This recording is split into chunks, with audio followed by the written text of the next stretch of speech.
they ask you to answer endless customers will not work at a company where the boss is not on board and not interested. You've got to be in a company where you've got the freedom to be able to pick it up and run with it. That's now, such there was a great point. Now, there was a bit of an issue with Opus Partners because the company was going broke at the time, and I didn't know that. Oh, no. So I turned up and started creating content. We started a podcast. We've now got the #1 business podcast in New Zealand, which is very cool. People love property over here. And I started running Facebook ads and Instagram ads, but the credit card kept getting turned off because we didn't have any money. We kept running out of money. Oh, geez. So you would like actually place these media buys on social and on these different outlets, but then the credit card wouldn't let it work, so they weren't going out. Nothing was happening. Yeah, and it's so funny that my boss, now my business partner, Andrew, at the time I said, well, what are your goals? And he said, well, we sold 120 properties last year. We want to do 200 this year. And I thought, okay, that's probably a goal that I could help you achieve. I think we could put out a lot of content, make that happen. And it wasn't until about a month in that my other business partner, Ollie, was driving me to the airport. And he says to me, yeah, because the company's not doing so well. I was like, but what do you mean? You sold 120 properties last year. That's really good. Right. And he says, no. We sold 81.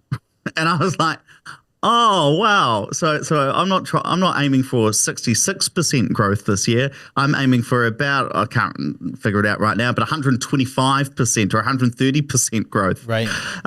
And so because of that, we had to get scrappy. We couldn't spend a lot of money buying a lot of Facebook or Instagram ads. They kept getting turned off. And so we really did start leaning in on doing the free stuff. So we already had a website. It didn't cost us much to start writing articles. Mm-hmm. We could start a podcast pretty quickly. We only spent $2,000 on the recording equipment. That lasted us for 5 years and got us to about 8 million downloads on our podcast.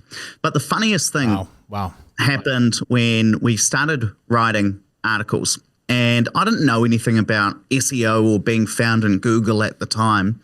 And so I was on a call with a company in the States. They were an SEO agency trying to get us ranked better in Google. Mm-hmm. And I listened to what the guy had to say. And after a while, I was like, this was really good, but I think I'm going to give this thing a go myself before I work with an agency. And I remember so clearly, he said, good luck. And the funniest thing is, 6 years later, we took our website traffic from about 1,000 people or 1,000 sessions a month to well over 100,000 sessions a month.